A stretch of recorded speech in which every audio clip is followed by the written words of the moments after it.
be peace or war? The fateful question posed by Warren Austin, head of the United States delegation to the UN, set the mood of the world at the century's halfway mark.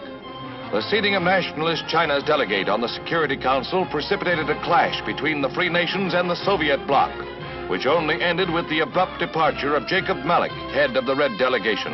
A blunder they were to regret when the invasion of South Korea by North Korean Reds came up for consideration by the Council. In the absence of Soviet obstruction, the Security Council voted overwhelmingly in favor of armed intervention to protect the Korean Republic.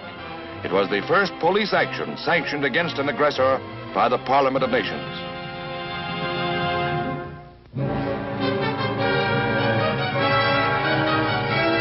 In 1950, men throughout the world learned to look on the brutal face of communism.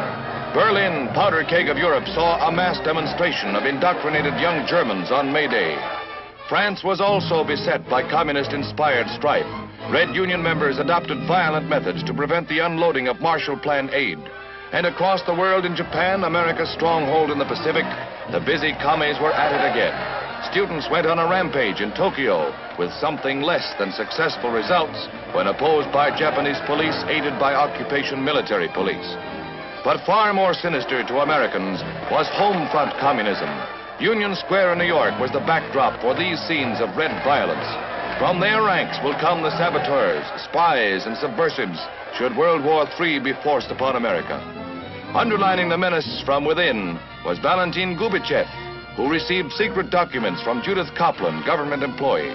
This Soviet functionary in the United Nations was deported following his conviction.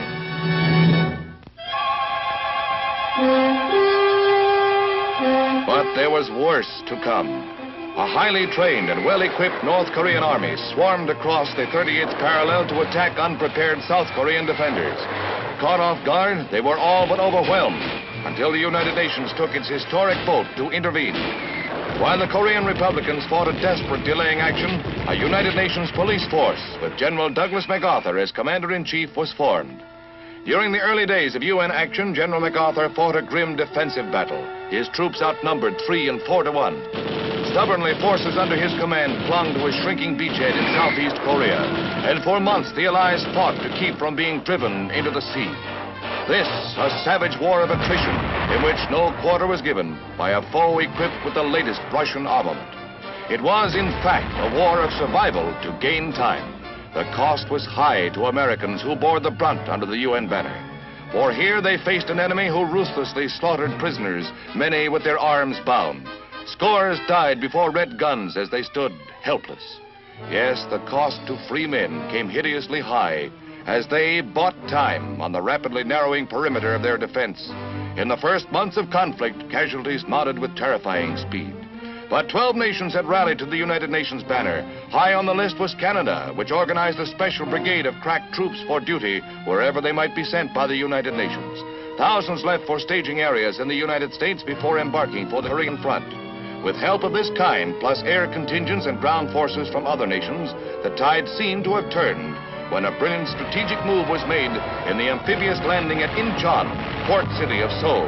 Between 35 and 40,000 men were landed behind the enemy's lines in an operation executed without a hitch.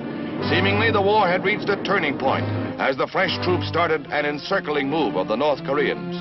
Well armed and equipped, they moved steadily forward toward the Manchurian border under an air cover that hammered incessantly at North Korean supply lines and industrial centers. History may well record that air power spelled the difference between victory and defeat in the opening phases of the struggle. Fair weather and foul, they ranged the skies round the clock, bombing and strafing.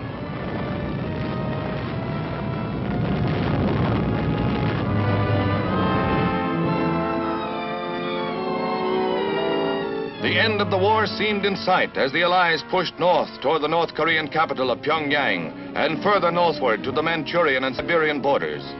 Then it happened. The Chinese Red armies, numbering hundreds of thousands, swarmed over the frontier against thinly held United Nations positions. Confronted by overwhelming numbers, UN armies were forced into inevitable retreat, while men wondered whether Red China would touch off World War III. Again fighting a delaying action, UN troops paid heavily in casualties.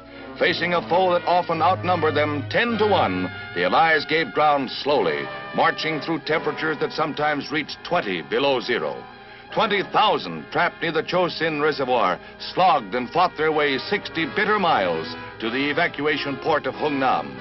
Through snow-clad mountains and icy passes, they held off 200,000.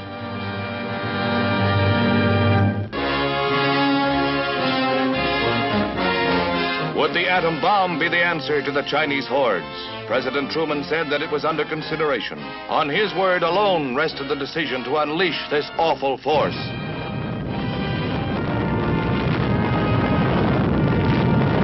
The world shuddered at the thought, for this catastrophic weapon struck fear in the minds of men all over the world. It mushroomed into the symbol of modern destruction. This man had devised. And in the year 1950, its power edged ever closer to him, leaving death in horrible form in its wake. Its harvest of misery would be limitless, sparing no one. It might well mean a world of men ever fleeing its fury, a world in which no one might again find peace and security. With troubled hearts and minds, men turned to the solace of religion and prayer.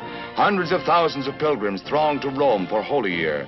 As ominous events crowded the mid-century, 5 short years after a devastating war, men of all faiths prayed for peace.